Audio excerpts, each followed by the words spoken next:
Même. Alors, nous allons commencer tout de suite à développer ce qu'on appelle le BRS. Le BRS, vous avez vu, donc vous allez tout simplement faire sortir le code général d'impôt. Vous avez le code général d'impôt? Oui, mais je parle de machine. Alors, très bien, vous allez prendre le code général d'impôt, me lire l'article 200 alinéa 1. Nous allons lire l'article 200 et l'article 201. Ok, très bien, allez-y, je vous écoute. Donc, je rappelle, notre étude de ce soir, c'est sur le BRS, bordereau de retenue à la source. Très bien. Section 2, retenue sur somme versée à l'État. Très bien. Article 200, alinéa 1. Oui.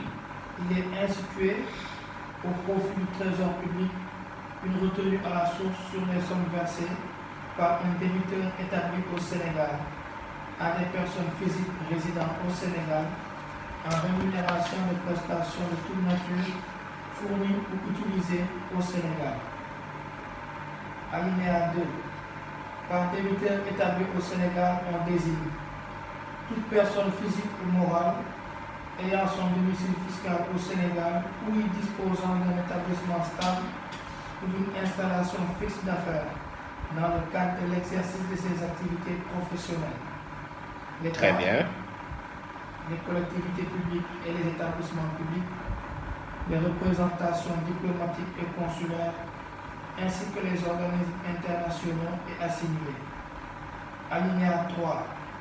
Par personne physique, on désigne tout exploitant individuel exerçant une activité industrielle, commerciale, non commerciale, agricole ou artisanale, non effectivement soumis à un régime d'imposition d'après les bénéfices réels réalisés.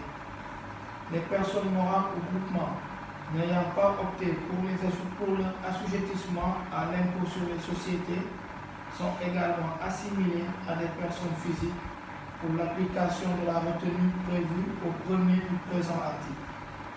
Nonobstant les dispositions du premier alinéa du 3, ci-dessus, les exploitants individuels soumis à un régime d'imposition d'après les bénéfices réalisés peuvent sur option.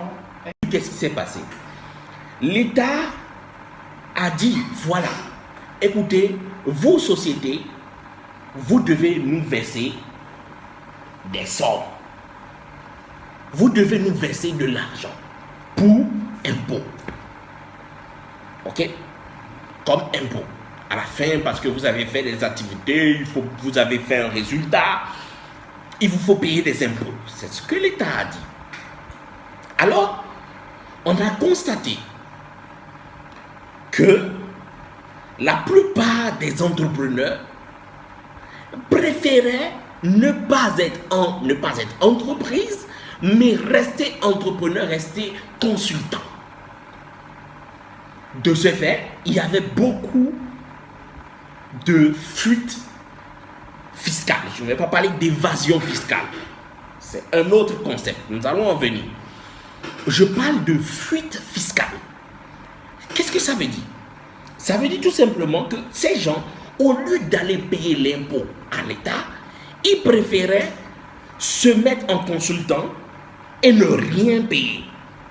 L'État ayant constaté cela a dit, écoutez, Joe, ça ne va pas. Il faut qu'on trouve un impôt ou quelque chose pour ces gens-là, pour qu'ils puissent les payer. Alors, on a dû initier ce qu'on appelle le bordereau de retenue à la source. Le bordereau de retenue à la source, c'est quoi concrètement? C'est tout simplement une retenue. Ça veut dire que quoi? Quand la personne qui se dit consultant vient faire des prestations chez vous, exemple, moi je suis Sénougou, Monsieur Lam vient me faire une consultance, au lieu que je lui paie en cash 1 million, je vais lui payer 950 000 et garder combien? 50 000 que j'irai reverser à l'État. Donc, pour les prestations, on constate que on doit faire une retenue de 5% sur ce prestataire. Parce que ce prestataire, au début, on ne prenait rien, on lui remettait cash, c'est 1 million. Mais lui remettre cash, en cash 1 million, l'État ne reçoit rien.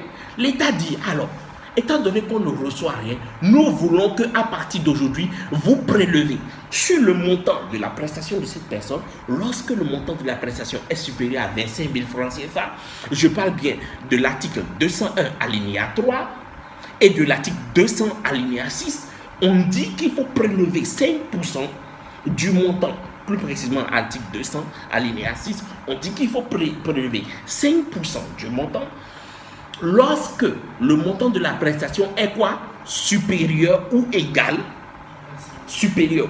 à 25 000 francs CFA.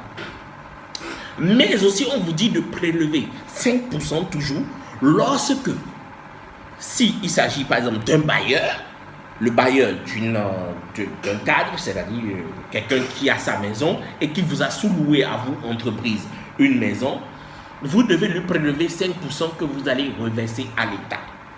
Parce que vous lui payez en main propre. Je vais en revenir tout à l'heure. On vous dit qu'il faut prélever 5% du montant qu'il faut reverser à l'État.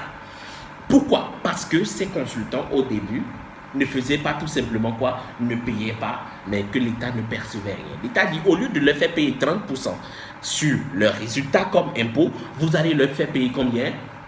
5%, tout simplement comme retenue à la source. Bordereau de retenue à la source. C'est ça le bordereau de retenue.